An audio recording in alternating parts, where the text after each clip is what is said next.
বৃদ্ধ বয়সে উপনীত হয়ে যায়, তাদের মস্তিষ্কের মধ্যে কিছু ভাঙা পড়ার কারণে তাদের আচরণগুলো বাচ্চাদের মতো হয়ে যায়। তা কখন কি দাবি করে বলা যায় না, কখন কোন ধরনের কথা বলে। যেই ধরনের ছোট বাচ্চাগুলো জিদ করে, বৃদ্ধ বয়সে মা বাবা যখন উপনীত হবে তখন ওই মা বাবাগুলো জিদ করতে পারে, খারাপ কোনো আচরণ করতে পারে।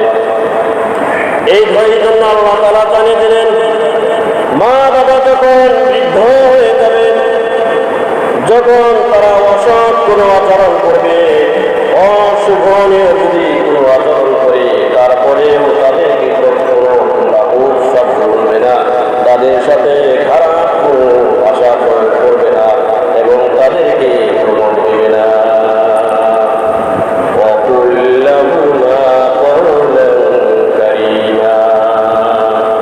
তাদের সাথে নরম ভাষায় কথা বলবে। واخفض لهما جناح الذل من الرحمة واخفض لهما جناح الذل من الرحمة তাদের সাথে বিনয়ের ডানা বিছিয়ে দিবে, তাদের সাথে বিনয় আচরণ করবে। এত সুন্দর আচরণ করে কি মা বাবার হক আদায় হয়ে যাবে? আপনি মা বাবার সেবা করেন, যত্ন করেন, মা বাবার কথা মতো চলেন, এরপরে কি মা বাবার হক আদায় হয়ে যায় না? তারপরে হক আদায় হয় না। এজন্য আল্লাহ বললেন,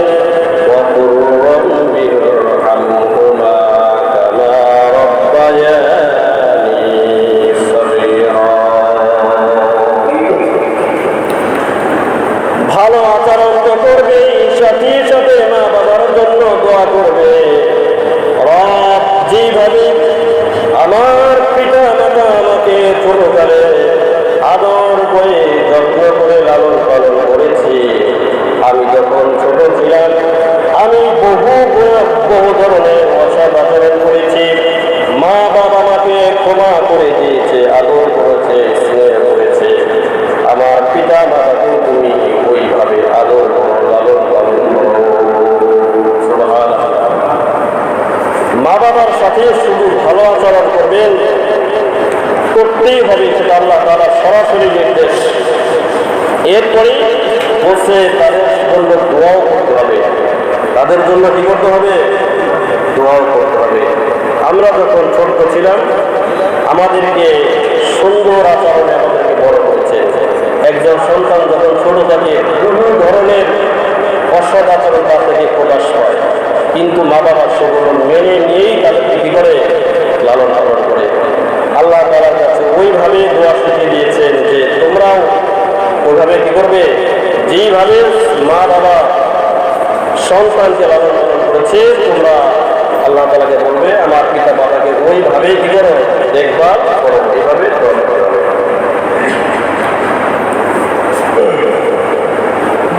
নবীজি সাল্লাল্লাহু আলাইহি ওয়াসাল্লাম বলেছেন, রিদা রাব্বি ফি রিদাল ওয়ালিদি ওয়া সাখাতু রাব্বি ফি সাখাতিল ওয়ালিদি।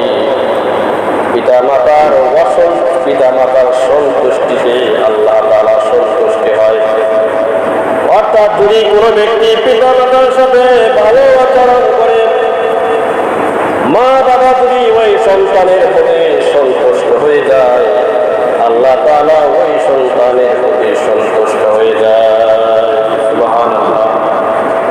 আর কোন মা বাবা যদি সন্তানের প্রতি অসন্তুষ্ট থাকে, আল্লাহ রাব্বুল আলামিন ওই সন্তানের প্রতি অসন্তুষ্ট হয়। পিতা মাতার সন্তুষ্ট আল্লাহ তাআলার সন্তুষ্টি, পিতা মাতার অসন্তুষ্টিতে আল্লাহ তাআলা অসন্তুষ্টি হয়। হাদিসের মধ্যে এসেছে, নবী করিম সাল্লাল্লাহু আলাইহি ওয়াসাল্লাম একদিন বয়ান করতেছিলেন, নসিহত করতেছিলেন। এমন অবস্থায় নবীজি সাল্লাল্লাহু আলাইহি ওয়াসাল্লাম বললেন, যে ব্যক্তি মা এবং বাবা উভয়কে সন্তুষ্ট করল, আল্লাহ তাআলা তার জন্য জান্নাতের দুইটি দরজা খুলে দেন। যেই ব্যক্তি মা বাবা উভয়ের প্রতি অসৎ আচরণ করল, মা বাবাকে অসন্তুষ্টি করল, তার জন্য জাহান্নামের দুইটি দরজা খুলে দেয়।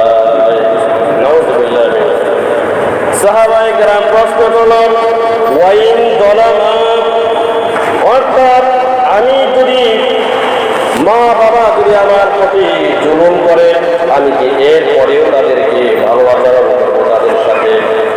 নবীজি সাল্লাল্লাহু আলাইহি ওয়াসাল্লাম বললেন, ওয়া ইন যালামা ওয়া ইন যালামা ওয়া ইন যালামা। নবীজি তিনবার উচ্চারণ করেছেন, যদি তোমার প্রতি মা বাবা জুলুম করে, যদি তোমার প্রতি মা বাবা জুলুম করে, যদি তোমার প্রতি মা বাবা জুলুম করে, তারপরেও তোমার দায়িত্ব হলো তার প্রতি সুন্দর আচরণ করবে। সুবহানাল্লাহ। অনেক সন্তান আছে মা বাবার প্রতি অসৎ আচরণ করে, তারা মনে করে মা বাবা আমার প্রতি জুলুম করেছে। দেখা যায় সম্পত্তি নিয়ে সন্তানের মাঝে একটি বন্টন হয়, এই কারণে অনেক সন্তান অসন্তুষ্ট হয়ে যায়, যার দরুন পিতা মাতার প্রতি তাদের একটা বিদ্বেষ পয়দা হয় অসৎ আচরণের কারণে। নবীজি সাল্লাল্লাহু আলাইহি ওয়াসাল্লাম বলেছেন, ওয়া ইন যালামা, পিতা মাতা যদি জুলুম করে তারপরেও তাদের সাথে খারাপ আচরণ করা যাবে না। পিতা মাতা যদি সন্তানের জন্য দোয়া করে, ওই দোয়ার সাথে সাথে আল্লাহ কবুল করে নেয়। আর পিতা মাতা যদি সন্তানের জন্য বদদোয়া করে, তাহলে এই বদদোয়া আল্লাহ তাআলা কবুল করে নেয়। এজন্য নবীজি বলেছেন, ইত্তাকু দাওয়াতাল ওয়ালিদি ফাইন্নাহা মাজাবানা, তোমরা পিতা এবং মাতার বদদোয়া থেকে বেঁচে থাকো, কেননা তার দোয়া এবং বদদোয়া উভয় আল্লাহ তাআলার কাছে গ্রহণযোগ্য।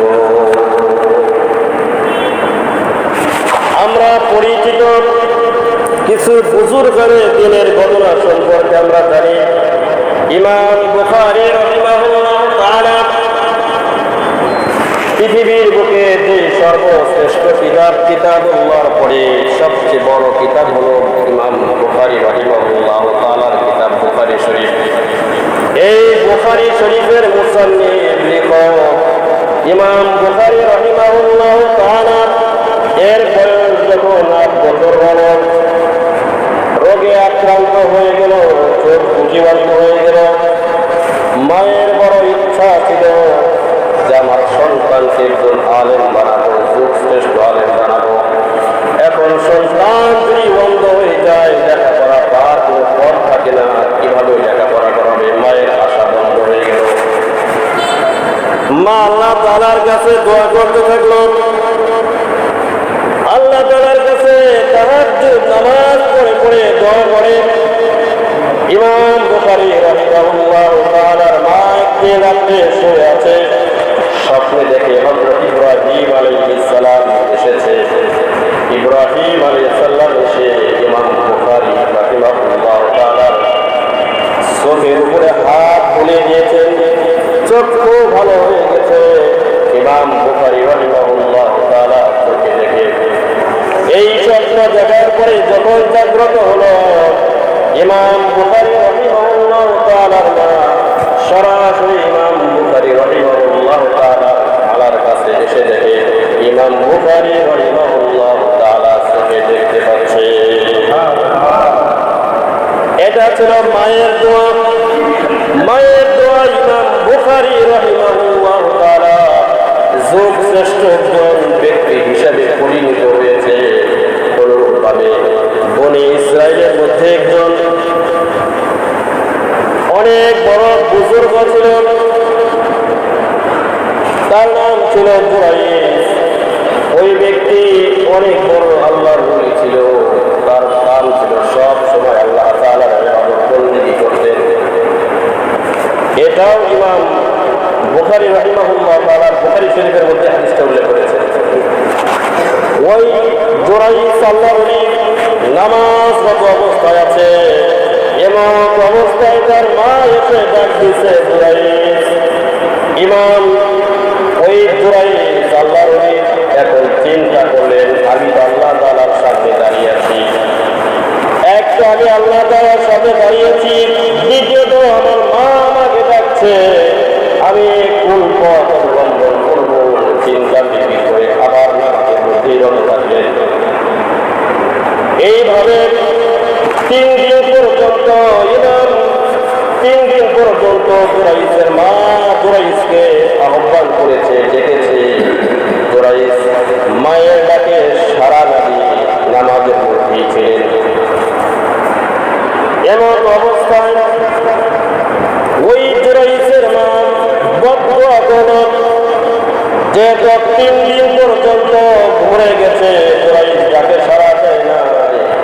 এজন্য জুরাইসের মা বদদুয়া করল, আল্লাহ আমার জুরাইসকে কোনো পতিতা নারীর মুখ না দেখাইয়া দিও না।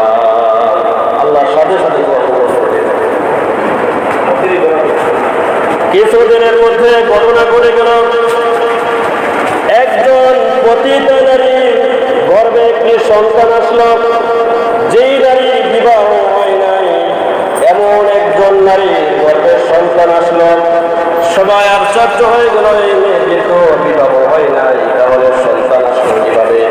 কিন্তু ওই যে মেয়েটি সরাসরি বুজুর্গ জুরাইসের নাম বলে দিছে, এই সন্তানের বাবা হলো ওই বুজুর্গ জুরাইস। সবাই আশ্চর্য হয়ে গেল, এত বড় বুজুর্গ সারাদিন বসে বসে নামাজ পড়ে তসবিহ টিপে আর কাম করে বেড়ায়। সকলে ক্ষুব্ধ হয়ে ওই জুরাইসের বাড়ি গিয়ে তার বাড়ি ভেঙে চলে, তার ইবাদত তারা ভেঙে চলে সুরমার করে দিল।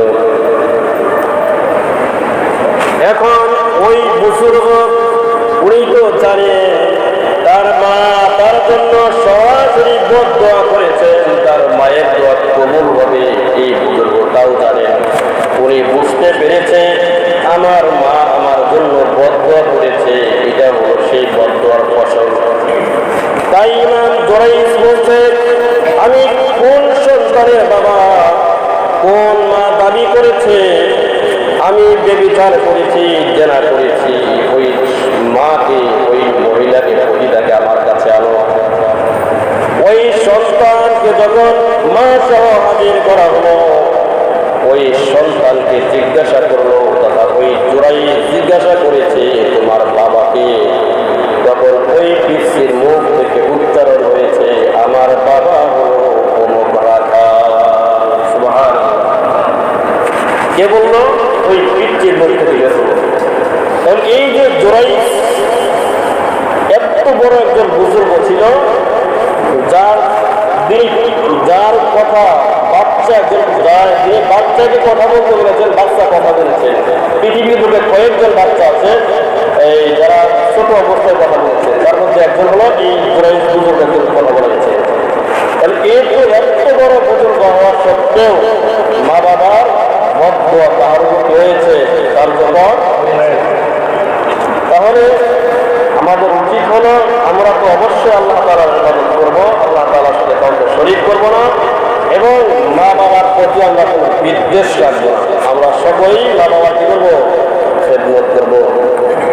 এবং হযরত মূসা আলাইহিস সালামের জামানার ওই যে কসাই, যিনি খেদমত করে মা বাবা মায়ের খেদমত করে মূসা আলাইহিস সালামের সাথে জান্নাতে স্থান করে নিয়েছে, অনুরূপভাবে আমরা যদি মা বাবার প্রতি কি করি? খেদমত করি, তাদেরকে সন্তুষ্টি করতে পারি, তাহলে আমাদের জান্নাতের স্থান কোথায় হবে? নবী সাল্লাল্লাহু আলাইহি সাল্লামের সবচেয়ে কাছে হবে। সুবহানাল্লাহ। আল্লাহ তাআলা আমাদের সবাইকে বেশি বেশি করে মা বাবার খেদমত করার তৌফিক দান করেন। যারা সুন্নাত করে নিয়ে সুন্নাত